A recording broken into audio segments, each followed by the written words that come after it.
Hi, MBA students, how are you? I hope you are doing well with stay home challenge. እንዴት ቆያችሁ? ኮሮና እንዴት እያሳለፋችሁ ነው ጊዜያችሁን? So I think you will remember that we completed chapter 1 in the managerial economics. So let us proceed with chapter 2, which is demand and supply. So in the demand and supply, as you know, the demand and supply is the two sides of a single coin. So one determines the another, and they affect the economic activity of a nation as well as individual consumers. So making choice. So in the market economy, the force of supply and demand work together to set price. So demand is the desire for a good or service, and the supply is the amount of a good or service that is available. The point where the demand supply, the point of demand supply with the two which match is known as equilibrium point, which is the price at which supply and demand are equal. So the demand curve shows the quantity demanded as a function of product price. So quantity demanded is the amount consumers are willing to buy at a given price, holding constant other factors that affect the purchase price. So there are factors that affect purchase price, but the quantity demand is the amount that the consumer is willing to buy. So note that the straight demand curve convention, which is prices on the vertical axis and the quantity is on the horizontal axis. So the price in the vertical axis, as you see, and the quantity is in the horizontal axis. So this curve is known as the demand curve. So the effect of a price change on the demand. So a price change leads a movement along the demand curve, and the demand curve indicates that what happens to the quantity demand as the price changes, holding all other factors. These are the demand curve which shows the price and the quantity effect. So the law of demand. What's the law of demand says? So demand curve is slope downward, because as you know, when the price increases, when the price decreases, the demand for the product or the quantity increases. That's why the curve was downward curve. So a drop in the price results in an increase in the quantity demanded, holding other factors constant. So this is one of the most important empirical findings in the economics.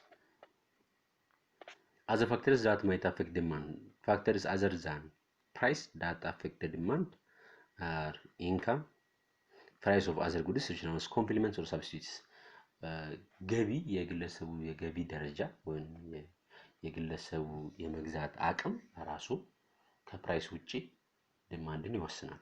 ሌላው ደግሞ የሌሎች እቃዎች ዋጋ፣ ለምሳሌ እኔ የምፈልገው እቃ ተመሳሳይ እቃ ወይንም ያንን እቃ የሚተካልኝ እቃ በሌላ ወይንም በቅናሽ ዋጋ ማገኝ ከሆነ ይሄኛውን እቃ አልፈልግም፣ ስለዚህ ዲማንድን አፌክት ያደርጋል። ፕሪፈረንስ፣ ሰዎች ፍላጎት፣ ለእቃ ያላቸው ፍላጎት፣ ነምበር ኦፍ ኮንሱመርስ፣ የሸማቾች ብዛት፣ ኢንፎርሜሽን መረጃም ራሱ አንዱ ፋክተር ነው። The background factors are variables in the background of a given graph. So we can only plot two variables at a time, so there if we are careful, but the world is more complex than this. So we distinguish between movement along a demand curve caused by change in the price and a shift in the demand curve which is caused by change in the background factors. እንግዲህ ከፕራይስ ሌላ ፋክተሮች ዲማንድ አፌክት ሲያደርጉ ያንን change in demand ብለን እንጠራለን። Example, the impact of pork demand of a rise in the price of the beef. As you know, the demand for the pork can be decreased because of the rise in the price of the beef. So beef is a substitute for pork. So at the given price of pork, a rise in the price of beef causes some of the people to switch from the beef to the pork. So shift in the demand curve, the effect of the shift. This is the demand, which is the downward demand, because of some factors that are listed earlier. The demand curve can shift from the left to the right, which shows the change in the demand. So the demand function is a more general approach is to say that quantity demand is a function of many variables. It's not just the price. So price ብቻ ኳንቲቲን አይወስንም። ሌሎች ብዙ ፋክተሮች ሊወስኑ ይችላሉ። ቀድሜ ያነሳናቸው አሉ። ኢንካም፣ አዘር ጉድስ ፕራይስ፣ ፕሪፈረንስ፣ ኮንሱመር ፍላጎት፣ ኢንፎርሜሽን ብለናቸዋል። ከዛ ውጭም ደግሞ ሳብስቲቱት የሚሆኑ ፕሮዳክቶች ካሉ እንደ ፋክተር ይታሰባሉ ብለናል። ሶ ፕራይስ የሚወስኑ ዲማንድ ላይ ዲማንድ የሚወስኑ ፕራይስ ብቻ ሳይሆን ሌሎች ፋክተሮች አሉ። ሶ we focus on price because it is what just to make markets clear. በዋጋ ላይ የምንወስነው because ዋጋው ገበያው ላይ ዲማንድ እንዴት እንደሚማሳይ ስለሚያስችለን ነው። ሌሎች ቫሪያብሎች ላይ ማየትም የግድ ይለናል ማለት ነው። so the demand is the function of price, the function of other variables. so specific ስናደርግ linear function or pork demand function ለምሳሌ quantity of 171 minus 20p plus 20pb 3pc that is the other ከፕራይስ ውጪ ሌሎች ፋክተሮች በሙሉ ዲማንድ ፋንክሽን ላይ መግባት አለባቸው። other graphs, once we have a demand function, we can draw graphs with any two variables. For example, income consumption curve ልንሰራ እንችላለን ዲማንድን ካወቅን። so how much do people consume, y axis, at different income levels, x axis. so income level ሲጨምር consumption levelአቸው ምን ያህል ይጨምራል ይቀንሳል። that's direct relationship ሊኖር ይችላል። በዛ መልክ ልንሰራ እንችላለን። so price is a background factor in this curve. በዚህኛው ጊዜ ደግሞ price background factor ይሆናል። so we still can plot the two factors at the same time. በአንዴ መሳል እንችላለን ማለት ነው። so how we can determine the price? Determining price, one cannot determine the market price without the supply side. price determine ማድረግ supply side ማወቅ አለብን። if we know price, can determine quantity demanded. ፕራይሱን ካወቅን ኳንቲቲ ምን እንደተፈለገ ማወቅ እንችላለን። if we know change in price, then can determine movement along the demand curve. change in price ካወቅ demand curve እንዴት ወዴት ሙቭ እንደሚያደርግ ማወቅ እንችላለን። so demand curves are only hypothetical. The demand curves are only hypothetical. They indicate what people would demand if the price were at certain level, which is not what they actually demand. so to find actual demand, we must combine supply and demand. supply and demand ሁለቱን ኮምባይን አድርገን አንድ ላይ ማየት ያለብን ማለት ነው።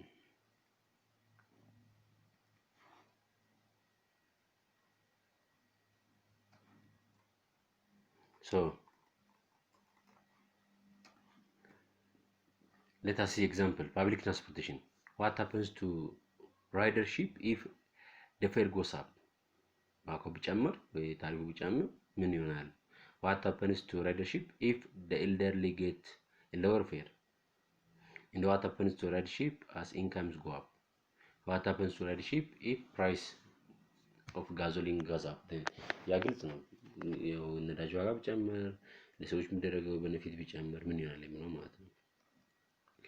ኤነርጂ ደግሞ what happens to consumption when the price of energy goes up? የኤነርጂ ዋጋ ቢጨምር ምን ይሆናል? what form does this change take?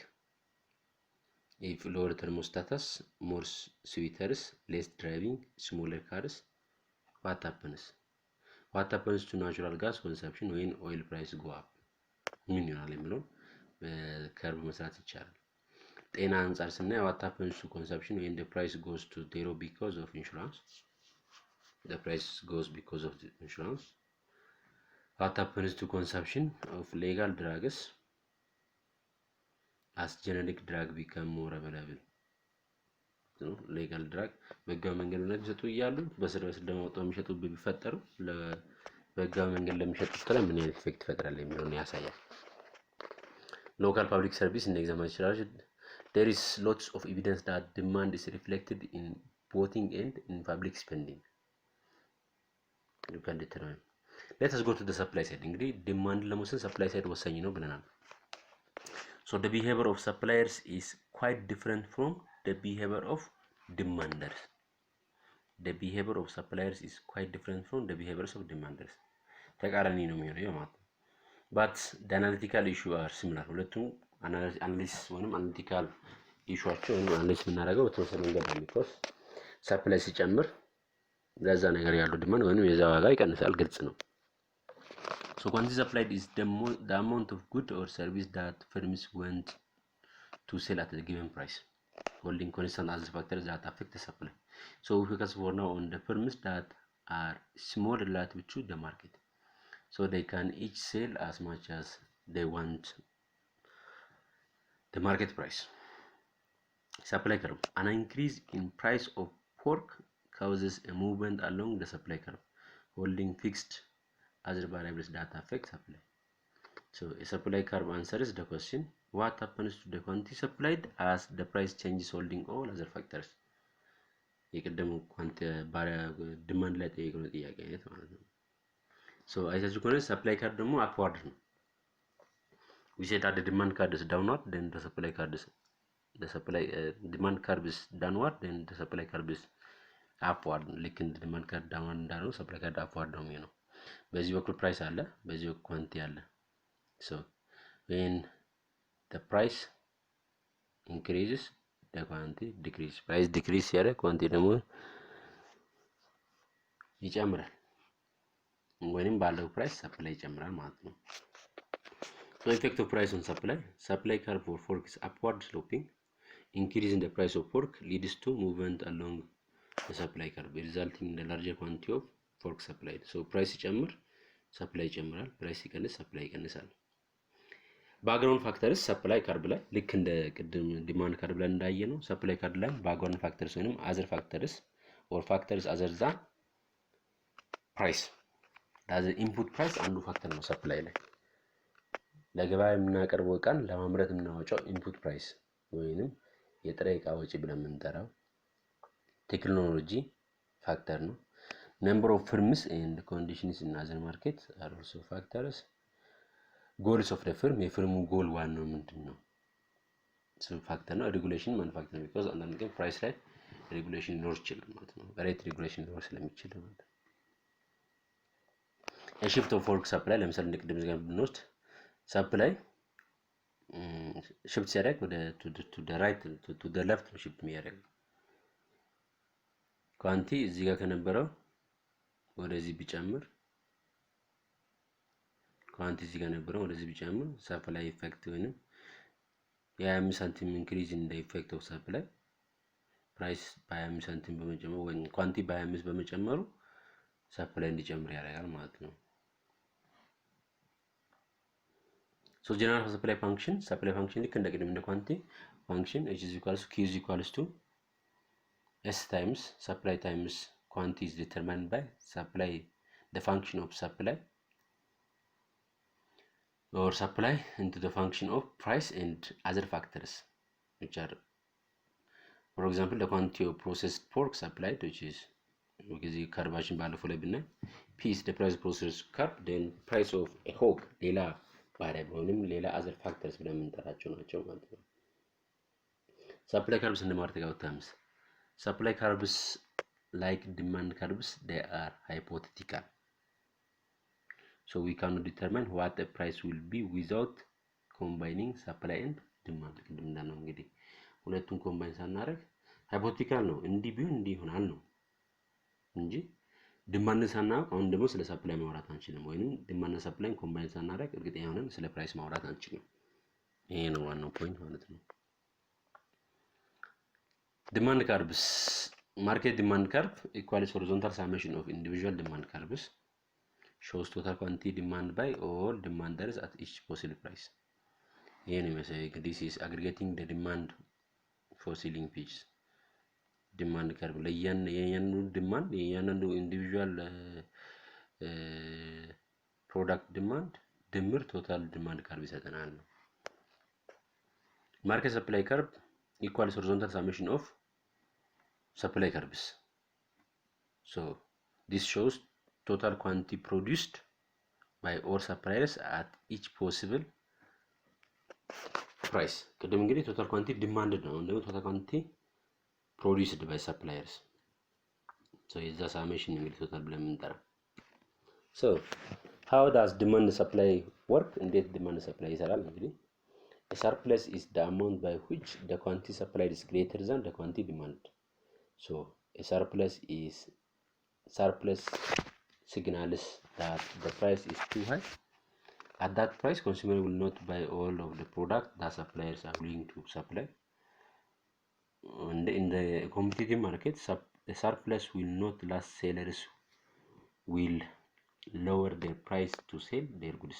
So surplus formula equation quantity supplied minus quantity demanded, and the answer is greater than 0, then there is surplus. እንግዲህ surplus ብለን የምንጠራው ከሚፈልገው ከዲማንድ በላይ ሰፕላይ ካለ ማለት ነው። ሾርቴጅ ብለን የምንጠራው ከዲማንድ በታች ሰፕላይ ካለ ማለት ነው። So shortage is the amount by which the quantity demand is more than the quantity supply. So shortage signals that price is too low. At that price, suppliers will not supply all of the product that consumers are willing to buy. And in competitive market, the shortage will not last. So sellers will raise their price. Equation quantity minus quantity of supply minus quantity of demand. Shortage occurs when the answer is less than 0. So supply ke demand ካነሰ በሚለው ነው የሚያሳይ ማለት ነው። So this is all about chapter 2, supply and demand. Thank you for your attention. See you next time.